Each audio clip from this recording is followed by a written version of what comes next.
Item ಯಾವುದೇ ಇರಲಿ try ಮಾಡಿ ಆಚಿ ಚಿಕನ್ ಮಸಾಲಾ. ಇದು ಇಡೀ ವೈದ್ಯ ಲೋಕವೇ ತಲೆ ತಗ್ಗಿಸುವಂತ ಅಮಾನವೀಯ ಘಟನೆ. ಬೆಂಗಳೂರಿನ ವಿಕ್ಟೋರಿಯಾ ಆಸ್ಪತ್ರೆ ವೈದ್ಯರ ನಿರ್ಲಕ್ಷ್ಯಕ್ಕೆ ಬಲಿಯಾದ್ನ ರೋಗಿ.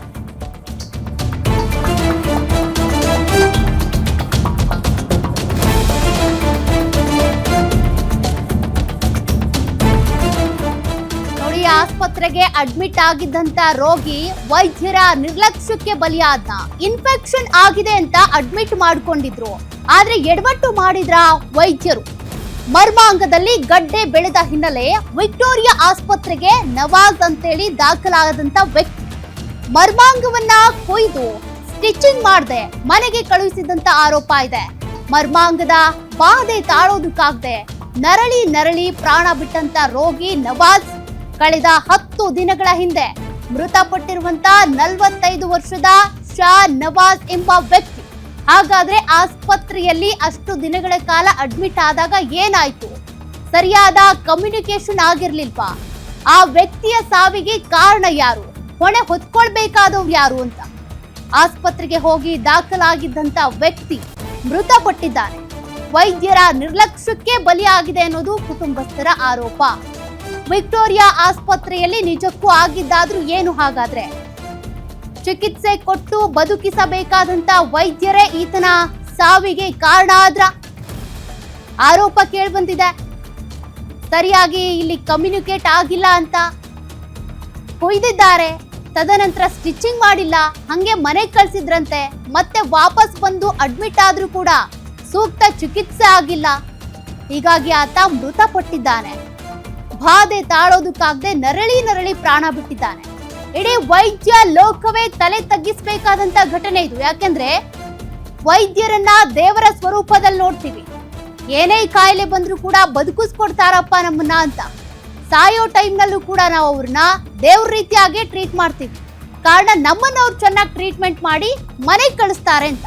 ಬಟ್ ಇಲ್ಲಿ ಆಸ್ಪತ್ರೆಗೆ ಹೋದವನು ಆ ಮನೆಗೆ ವಾಪಸ್ ಆಗಿಲ್ಲ, ಬದಲಿಗೆ ಆತನ್ನ ಪರಲೋಕಕ್ಕೆ ಕಳಿಸಿದ್ದಾರೆ ವೈದ್ಯರು ಅನ್ನುವಂತ ಆರೋಪ ಇದೆ. ಹಾಗಾದ್ರೆ ಅಡ್ಮಿಟ್ ಆದಂತ ಸಂದರ್ಭದಲ್ಲಿ ಆತನಿಗೆ ಕೊಟ್ಟ ಚಿಕಿತ್ಸೆ ಏನು?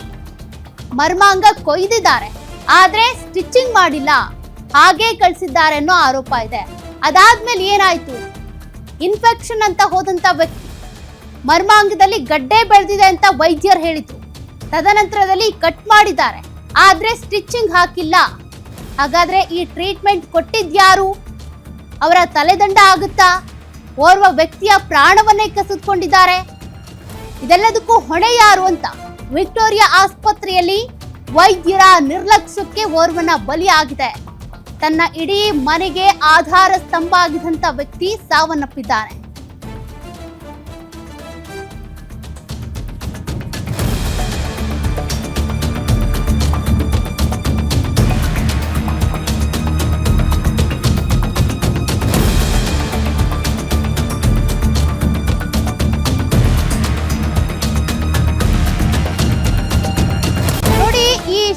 ನವಾಜ್ ಅನ್ನುವಂತ ವ್ಯಕ್ತಿ ಖಾಸಗಿ ಸಂಸ್ಥೆಯಲ್ಲಿ ಡೆಲಿವರಿ ಬಾಯ್ ಆಗಿ ಕೆಲಸ ಮಾಡ್ತಾ ಇದ್ದ. 1.5 ತಿಂಗಳ ಹಿಂದೆ ಆತ ಆಸ್ಪತ್ರೆಗೆ ಅಡ್ಮಿಟ್ ಆಗಿದ್ದಂತೆ. ಕಾರಣ ಇನ್ಫೆಕ್ಷನ್ ಆಗಿದೆ ಅಂತ. ಆಸ್ಪತ್ರೆಯಲ್ಲಿ ಎಮರ್ಜೆನ್ಸಿ ವಿಭಾಗಕ್ಕೆ ಆತನ್ನ ಅಡ್ಮಿಟ್ ಮಾಡಲಾಗಿತ್ತು ಆಸ್ಪತ್ರೆ ಸಿಬ್ಬಂದಿ. ಬಳಿಕ ಮರ್ಮಾಂಗವನ್ನ ಕೊಯ್ದಿದ್ರು ವಿಕ್ಟೋರಿಯಾ ಆಸ್ಪತ್ರೆಯ ಸಿಬ್ಬಂದಿ. ಕೆಲ ದಿನಗಳ ಬಳಿಕ ಪ್ಲಾಸ್ಟಿಕ್ ಸರ್ಜರಿ ವಿಭಾಗಕ್ಕೆ ಹೋಗು ಅಂತ ಕಳಿಸಿದ್ರಂತೆ ಅಲ್ಲಿನ ಸಿಬ್ಬಂದಿ. ಆದ್ರೆ ಗಾಯ ಇನ್ನೂ ಕೂಡ ಆರಿಲ್ಲ, ಕ್ಯೂರ್ ಆಗಿಲ್ಲ ಅಂತ ನಿರ್ಲಕ್ಷ್ಯ ತೋರಿದ್ರು ಆ ಪ್ಲಾಸ್ಟಿಕ್ ಸರ್ಜರಿಯ ವಿಭಾಗದ ಸಿಬ್ಬಂದಿ. ಸರ್ಜರಿ ವಿಭಾಗ ಸಿಬ್ಬಂದಿಯ ನಿರ್ಲಕ್ಷ್ಯನ ಇದು. ಹಾಗಾದ್ರೆ ಆಪರೇಷನ್ ಮತ್ತು ಪ್ಲಾಸ್ಟಿಕ್ ಸರ್ಜರಿ ವಿಭಾಗದ ಸಿಬ್ಬಂದಿ, ಈ ಎರಡೂ ಸಿಬ್ಬಂದಿಯ ಮಧ್ಯೆ ಸಮನ್ವಯದ ಕೊರತೆ ಇತ್ತ? ರೋಗಿ ಗಂಭೀರ ಸ್ಥಿತಿಯಲ್ಲಿ ಇರುವಾಗ್ಲೂ ಕೂಡ ಡಿಸ್ಚಾರ್ಜ್ ಆಗುವಂತೆ ಒತ್ತಡ ಹೇರಿದ್ರಂತೆ. ಕೊನೆಗೆ ಕೊಯ್ದಿದ್ದಂತ ಮರ್ಮಾಂಗಕ್ಕೆ ಸ್ಟಿಚಿಂಗ್ ಕೂಡ ಹಾಕಿಲ್ಲ, ಹಾಗೆ ಕಳುಹಿಸಿಕೊಟ್ಟಿದ್ದಾರೆ. ಕೊನೆಗೆ 3 ದಿನ ಫುಟ್ಪಾತ್ ನಲ್ಲೇ ರೋಗಿಯನ್ನ ಇಟ್ಕೊಂಡಿದ್ರು ಆತನ ಪತ್ನಿ. ಎಷ್ಟೇ ಅಂಗಲಾಚಿದ್ರು ಕೂಡ ಮತ್ತೆ ಅಡ್ಮಿಟ್ ಮಾಡ್ಕೊಂಡಿಲ್ಲ ಆಸ್ಪತ್ರೆ ಸಿಬ್ಬಂದಿ. ಮರ್ಮಾಂಗದಲ್ಲಿ ರಕ್ತ ಸುರಿತಾ ಇದ್ರು ಕೂಡ ಸ್ಟಿಚಿಂಗ್ ಮಾಡದೆ ನಿರ್ಲಕ್ಷ್ಯ ವಹಿಸಿದ್ದಾರೆ. ಕೊನೆಗೆ ಮರ್ಮಾಂಗದ ಬಾಧೆ ತಾಳೋದಕ್ಕಾಗದೆ ನರಳಿ ಪ್ರಾಣ ಬಿಟ್ಟಿದ್ದಾರೆ ಶಾ ನವಾಜ್. ಈತನನ್ನೇ ನಂಬ್ಕೊಂಡಿರುವಂತ ಹೆಂಡತಿ, 4 ಮಂದಿ ಮಕ್ಕಳು, ಇವ್ರ ಕತೆ ಏನ್ ಹಾಗಾದ್ರೆ? 4 ತಿಂಗಳ ಮಗು ಇದೆ, 2 ವರ್ಷದ್ದು, 4 ವರ್ಷದ್ದು, 6 ವರ್ಷದ ಮಕ್ಕಳಿದ್ದಾರೆ. ಈಗ ಕುಟುಂಬ ಬೀದಿಗೆ ಬಿದ್ದಿದೆ.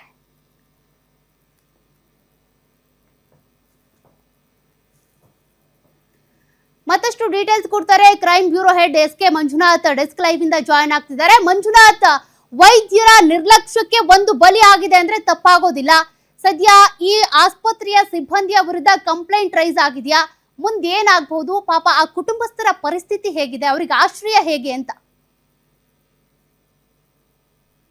ವಿಕ್ಟೋರಿಯಾ ಆಸ್ಪತ್ರೆ ವೈದ್ಯರ ವಿರುದ್ಧ ಇಂತಹ ಒಂದು ಗಂಭೀರ ಆರೋಪ ಕೇಳಿ ಬಂದಿರತಕ್ಕಂಥ ಒಬ್ಬ ಏನು ಆಸ್ಪತ್ರೆಗೆ ದಾಖಲಾಗಿದ್ದಂಥ ಒಬ್ಬ ರೋಗಿಗೆ ಆಪರೇಷನನ್ನು ಮಾಡ್ತಾರೆ, ಆದರೆ ಸ್ಟಿಚ್ಚಿಂಗ್ ಹಾಕೋದನ್ನು ಮರೆತು ಆತ ಸಾವನ್ನಪ್ಪಿದ್ದಾನೆ ಅಂತಕ್ಕಂಥ ಆರೋಪ ಈಗ ಕೇಳಿ ಬಂದಿರತಕ್ಕಂಥದ್ದು. ಈಗ ಸಂಬಂಧಪಟ್ಟಂತೆ ಶಾ ನವಾಜ್ ಎಂಬ ಆತನ ಪತ್ನಿ ಆರೋಪವನ್ನು ಸಹ ಮಾಡಿದ್ದಾರೆ. ಇದಕ್ಕೆ ಸಂಬಂಧಪಟ್ಟಂತೆ ಒಂದು ದೂರು ದಾಖಲು ಮಾಡೋದಕ್ಕೂ ಸಹ ಸಿದ್ಧತೆಗಳನ್ನು ಸಹ ನಡೆಸ್ತಾ ಇರ್ತಕ್ಕಂಥದ್ದು.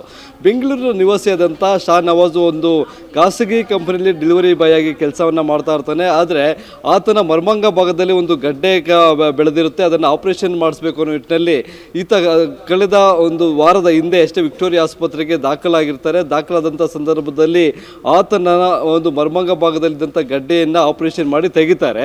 ಆದರೆ ಅಲ್ಲಿ ಸ್ಟಿಚ್ಚಿಂಗನ್ನು ಹಾಕೋದು ಮರ್ತಿದ್ದಾರೆ ಅಂತಕ್ಕಂಥದ್ದು ಅವರ ಕುಟುಂಬಸ್ಥರ ಆರೋಪ. ಆ ಹಿನ್ನೆಲೆಯಲ್ಲಿ ಸ್ಟಿಚ್ಚಿಂಗ್ ಹಾಕಿದಂಥ ಹಿನ್ನೆಲೆಯಲ್ಲಿ ತೀವ್ರ ರಕ್ತಸ್ರಾವ ಉಂಟಾಗಿತ್ತು. ಜೊತೆಗೆ ಅವರು ಪ್ಲಾಸ್ಟಿಕ್ ಸರ್ಜರಿಯನ್ನು ಮಾಡಬೇಕು ಅಂತಕ್ಕಂಥ ಒಂದು ಸೂಚನೆಯನ್ನು ಸಹ ಕೊಟ್ಟಿರ್ತಾರೆ.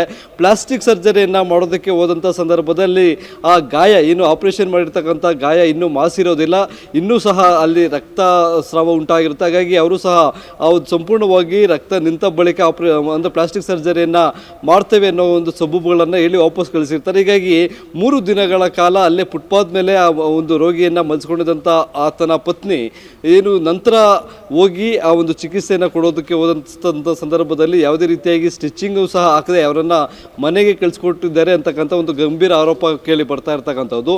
ಮನೆಗೆ ಕರೆಸ್ಕೊಂಡು ಹೋದಂಥ ಸಂದರ್ಭದಲ್ಲಿ ಆಗಲೂ ಸಹ ಅವರಿಗೆ ರಕ್ತಸ್ರಾವ ನಿಂತಿರಲಿಲ್ಲ. ಅದೇ ನೋವಿನಲ್ಲಿ ಆತ ನರಳಿ ಕೊನೆ ಉಸಿರು ಎಳೆದಿದ್ದಾನೆ ಅಂತಕ್ಕಂಥ ಒಂದು ಆರೋಪವನ್ನು ಸಹ ಮಾಡ್ತಾ ಇದ್ದಾರೆ.